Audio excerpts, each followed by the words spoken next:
Bitcoin is immune from attack.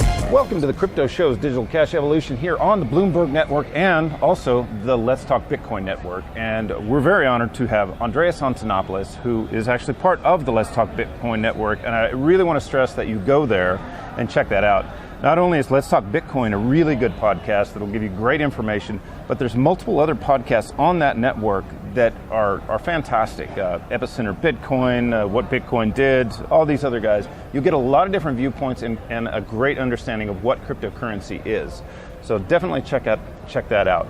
Andreas, what you were talking in your speech about kind of how you got into crypto. You were doing other coding and stuff, and then you discovered Bitcoin, and it was the aha moment. Yes. What was that like? Well, it was, I have this tendency to get overly excited, perhaps obsessive with technology. Mm-hmm. When I find a technical system that I find a certain degree of elegance in it, I get very enthusiastic. I would have to admit that I'm a geek, and I'm an easily excitable geek. So when I stumbled upon Bitcoin, probably the second time I read something about it, I read the white paper, which is a technical paper, really written in the language of computer science, and it clicked. And it hit all of the points that I understood from my prior experience as a computer scientist, and it just grabbed me, and I was fascinated with it instantly. And then I spent 4 months reading everything I could about it, and just went straight down the rabbit hole and have not emerged. My rabbit hole actually started here in Chile, in Curacaví, about 30 minutes or maybe an hour from here. In 2013, I came to Chile for the Gulch thing. And I didn't buy any of the land. It was interesting, but I seen this kid about 21 years old buying 5 hectares of land with Bitcoin. And I'd heard about it before. It was about $30 and it was $216 then. And when I seen that happening, I went full retard. I went back home. I'm a contractor in the construction industry, but seeing that, I just completely understood, because I was a Ron Paul guy. I was in the Fed, running around with a stupid sign, "Hey, in the Fed." And now I don't need to end anything. I can just opt out. And that's what I seen with Bitcoin. Yes, build the world you want to see. Exactly. For a new user, what would you say how would you describe Bitcoin to a new user that doesn't really know anything about it? And don't go out and buy everything you can. Buy a little, understand what it is. Well, I mean, that's actually part of the first advice I give, which is stop treating this as an investment. This is a technology. And there are companies you can invest in and systems you can invest in, but they're very volatile, and it's still not a mature technology. Treat this as a technology, which means the best investment you can make is in educating yourself about this technology and gaining skills, marketable skills, that you can use for years and years, and that don't depreciate in value. In fact, they continue to appreciate. The more skills you have, the more you can understand, the more skills you can gain. And so there is no bubble in skills, and there's no bubble popping in skills. It's not volatile. Bitcoin is a technology, first and foremost. It's also a running system that operates on the internet, and what it offers as an application is the world's first open, neutral, decentralized, borderless, global, and censorship-resistant currency and payment system where anyone in the world, without asking for any permission, can install an application and can transact in this currency, can send and receive payments in seconds from anywhere in the world, and can become part of this economy. Now, this isn't meant to replace necessarily the currencies you use every day, your national currency. But what it can do is it can give you an additional choice. At the moment, it's very suitable in certain areas. For example, if you want to buy things on the internet, paying with a cryptocurrency is a lot better, faster, and easier than using a credit card. And it also protects you from identity theft. When you're shopping online, you're giving everything that you own to whatever that website is. So it's faster, it's more secure, and it's more private. Now, in addition to that, there are certain environments in which traditional currencies are failing, and we see that a lot in South America. So where they have a currency Venezuela crisis, in particular. inflation, devaluation, but also Argentina and Brazil. Now, in those countries, cryptocurrencies can offer a bit of a hedge or safety valve, a potential escape that allows people in these countries to protect themselves against their national currency being devalued rapidly. They're not always perfect as escapes. Cryptocurrencies also have high volatility. Yeah. But what they do is they offer an alternative, and over time that's getting stronger and stronger. With cryptocurrency, that volatility tends to come back up from time to time, where with the Bolivar, it's just a downward decline. Yeah, well, that can be seen as a general trend, but I think it's important not to give people promises. You have to have a very long-term view here, and understand that while these tools can be useful in an investment portfolio, you need to really think about diversification and risk very carefully before you dive in. And if you see something that's moving very fast, don't invest your entire portfolio in it. Right. Don't go out and take loans hoping to get rich quick. You're going to get poor quick. Yeah, don't sell your Beanie Babies. Keep those suckers.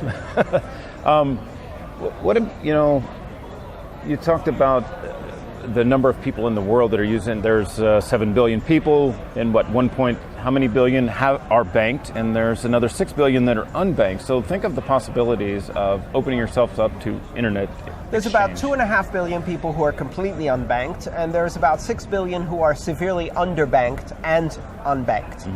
And then there's about 1.5 billion people who have like the supercharged Western democracy, use any currency I want, invest in any stock market I want, open any bank account I want, rich banking. Yeah. The question is, can we bring the same level of rich banking capability, the kind of capability the average American has, or even the average multinational company has, to every individual on this planet? And that has an enormous revolutionary potential. Awesome. You had talked about the color of markets. Yes. Black markets, gray markets. We have the dollar, that's the green market. Yeah. Talk about the other markets. The Bitcoin has no color. Yeah, well, so people often say things like Bitcoin is used in black markets, which in certain aspects is true. Yes, it is used in black markets, and gray markets, and white markets, and all markets. Bitcoin is used in markets. In fact, Bitcoin enables markets in areas where markets are not functioning. And so one of the primary applications of cryptocurrencies, and we're going to see this evolve continuously, is the idea of creating markets where markets have failed. Black markets are not the only possibilities, of course. There are plenty of white markets that fail. The national currency of Venezuela and Argentina are examples of white markets that fail. If you're like me and you like Uber, when you travel or ride-sharing services, in many countries, those are black markets. Yeah. And the white market, which is the taxi cartel, is the one that's failed. Even in the U.S., it was a black market. I'm from Austin, Texas, and so the whole Arcade City thing that happened there, it's actually still functioning. It's not a blockchain thing, it's a Facebook thing, but it works. The bottom line is that cryptocurrencies enable markets, and they're colorblind. They don't make these arbitrary distinctions between a market that is licensed and regulated and a market that is not licensed and regulated. What they do is they create markets that are free and open. And when you have markets that are free and open, they become fair. Cryptocurrencies deliver certain fundamental services that protect property rights, that offer consumer protection through programmable money, things like escrow and time locks, that in fact replicate many of the things that you find in regulated markets, so that unregulated markets are more fair. And as a result, they make markets better. And of course, that means that they also operate in black markets, but that's not really the important thing to focus on. Right. So for our listeners who really don't know a lot about cryptocurrencies and blockchain, let's talk about blockchain a little. Say they're an entrepreneur that's listening. How could they utilize the blockchain for their business to streamline things? They can't. And I think that's one of the fundamental... blockchain services. They can't. It's one of the fundamental misunderstandings. Blockchain as a technology is only one of several components that you need to make something interesting. And the primary characteristics of this technology is that no one controls it directly. Instead, it's decentralized, it's open, it runs as a collaborative infrastructure. And so from that perspective, this is not useful in most business environments today. It's not ready to be used in business environments. And a lot of the talk you hear about applying blockchain in the enterprise, et cetera, is mostly consultants trying to make a buck by using selling. it. They're utilizing it for funding more than anything. But, it doesn't really apply in most cases. Here's the simple truth. For the next several years, the fundamental application for blockchains is money. Open, neutral, global money. And who needs that? Not developed countries, developing nations, areas where money has failed, import-export businesses, multinationals that are dealing with cross-border payments, immigrants that are trying to send remittances to their own country and getting ripped off by Western Union. All of those are great applications. They're pure money applications today. In the future, we will see other applications of blockchain in areas such as real estate and perhaps insurance, in areas of corporate governance, running corporations and things like that. But those are quite far into the future. And so be very careful when you hear the word blockchain, be skeptical. The promises delivered from blockchain far exceed the current potential. Right. You said that you're moving into Latin America. You're starting to print your books and stuff.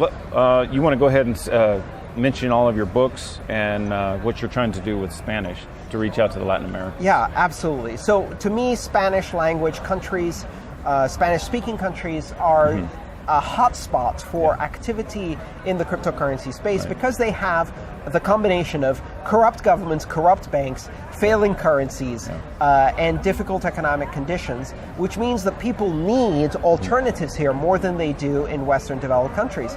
And as a result, I think getting a lot of the knowledge on cryptocurrencies in Spanish for those who don't speak English or don't speak English well enough to understand is critical. I've written 4 books so far. Mastering Bitcoin and Mastering Ethereum, which are 2 technical computer science college level books about how Bitcoin works and how Ethereum works for software engineers.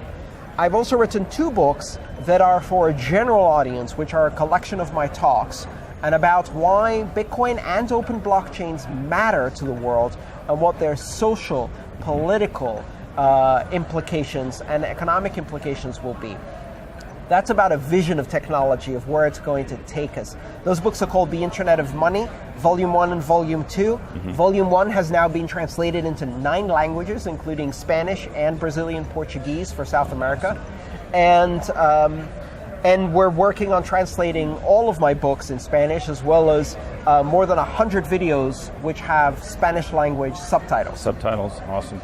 Yeah, I spent about 6 months in Mexico earlier this year, and we were working on different charity projects that we were actually using cryptocurrencies to do.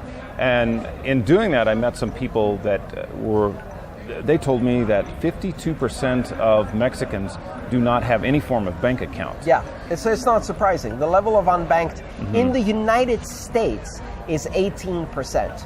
And that's 60 million people. Wow. Many of those are illegal immigrants Right. who are undocumented and therefore can't get a bank account, but there's also a lot of poor people who have no valid form of ID or who don't have the numeracy and literacy to open a bank account. Undocumented, there's no such thing as illegal, I don't Right, think. exactly.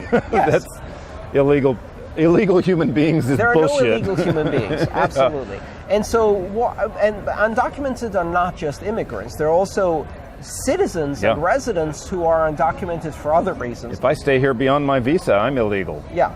There's also homeless populations, transient populations, migrant populations. That's 60 million people. That's the best case scenario. Yeah. Every other country in the world, it's worse than that, right? Yeah. So you have some countries, India is another good example, more than 70% of the population has no access to financial services. Recently, they were talking about the government was going to blacklist some address that were supposedly terrorists. How realistic is that they're going to be able to stop someone from sending or using Bitcoin from those addresses? I mean, it's a whack-a-mole game. It's a laughable idea that you can blacklist the addresses because in these systems, anyone can generate Yeah. thousands and thousands of addresses. If you're really concerned about terrorist financing, abolish the CIA. Yeah, They're right. doing most of it. Yeah, exactly. We're in South America. Yeah. Let's speak honestly for once. I mean, I'm sure people would think that, this is a bad idea, letting terrorists move their money, but, well, what happens when they decide you're a terrorist? Well, terrorist financing is, let's speak the truth, terrorist financing is done primarily by governments, intelligence Yeah, agencies. when they drop and pallets of $100 bills. They use the dollar. They use the and dollar. they use the banking system. Yeah. So the idea that if your butcher doesn't write a receipt for the purchase of meat, that transaction is at risk of financing terrorists is ridiculous. And it's not just ridiculous, it's a dangerous idea because it leads to the idea that we will only find security and safety under a system where we have total surveillance of finance. If you give any entity control of a total surveillance of finance, all that does is destroy democracy. It doesn't prevent crime. Awesome. All right, guys. We'll go ahead and end it there. Like I said before, go to Let's Talk Bitcoin or the LTB Network and check out their podcast. Also, your YouTube channel. What YouTube channel would we send people to in your website? If you can just search for AANTONOP, Antonop. Antonop. It's my handle on Twitter, on YouTube, and other places, and you can find me there and follow my work. Awesome. I'd also like to thank all the people on Patreon who support me by subscribing and supporting me on a monthly recurring basis. That's what allows me to come to conferences. That's what allows me to produce all of my work and give it away for free and translate it and do all of the work I do, because I end up working for the community I'm serving. You actually mentioned that yesterday, that your Patreon funds go to these translations? Yes, they go to translations, they go to giving books to schools and universities and youth clubs so they can learn for free. They go to opening all of the information that I have and giving it away for free under open licenses, as well as allowing me to attend mainstream conferences for developers, conferences in developing countries, where I can help people learn about this technology. Okay. Last question. Some of this actually won't be on the radio. Yeah. What's your opinion of this whole craziness with BCH? I mean, the BCH, ABC, SV, is, Craig Wright. So I'm really not interested in the soap opera-like drama of personalities and people, etc. I think one of the important things to recognize about blockchains, especially open decentralized blockchains like Bitcoin, is that you do not have to commit to one course of action. Right. We can have big blocks and small blocks, Satoshi's vision and Bitcoin Core's vision. Right. We can have all of these things at the same time. And we can choose to allocate our funds. And even if we allocate our funds in one system, we don't have to withdraw them from the other. The idea of monopolies of money is dead. Right. We now have an environment in which there will be thousands of systems. They will all compete for your attention. So instead of worrying about what somebody else is doing, build a better product on the system that you care about. We all participate in consensus through our economic choices. We choose where to allocate our creative passion, our labor, our productivity. That's the choice that matters. And that choice is open for all of us. There is no true system. Right. There is no universal truth. There's only the system we each choose for consensus. And how realistic do you think this whole idea of this ultra Bitcoin maximalism, I call it the Highlander coin, there can only be one? Yeah, I'm not a Bitcoin maximalist. I think cryptocurrencies as an entire ecosystem are going to deliver a great deal of innovation and are going to be one of the dominant mechanisms for commerce worldwide over the next 20 years. They're not going to displace or destroy fiat. Fiat is doing a good job of destroying itself. And fiat has its own problems. It's very difficult to control things centrally. But what they're going to do is give people choices, many, many choices. There won't be just one. And I think the world is better off if we have more choices. Now, that doesn't mean that out of the thousands of systems... It's like telling silver, you can't exist anymore, go away. Only gold can be here. Well, out of the thousands of systems that will exist, many won't have economic value. Many will be outright scams. Many will be irrelevant. Many will be just about popularity, branding, reputation, like the coin that your sports team uses in order to engage with its audience. Whatever, that's okay. That has value too, just not economic value. They do it in credit cards, reward points. Right. And it's very likely that you'll have a few systems that will dominate and have a very big share of economic activity because they are the better systems. But again, it's not an exclusionary environment. We can all benefit from all of the innovations that are happening across the entire ecosystem. We can learn, and sometimes it helps to be a bit humble and recognize that I don't have all the answers. I don't know all the truths. We're on this together. We're on the front row of history, and we don't know what's going to happen next. If we did, it wouldn't be as fun. Right. It's definitely crazy. Yeah. I'm all in right now. My income is all in cryptocurrency, and it's a wild ride. Yeah, so. It is. Absolutely. Well, thanks a lot, man. Thank you so much really for your appreciate time. it. Appreciate it.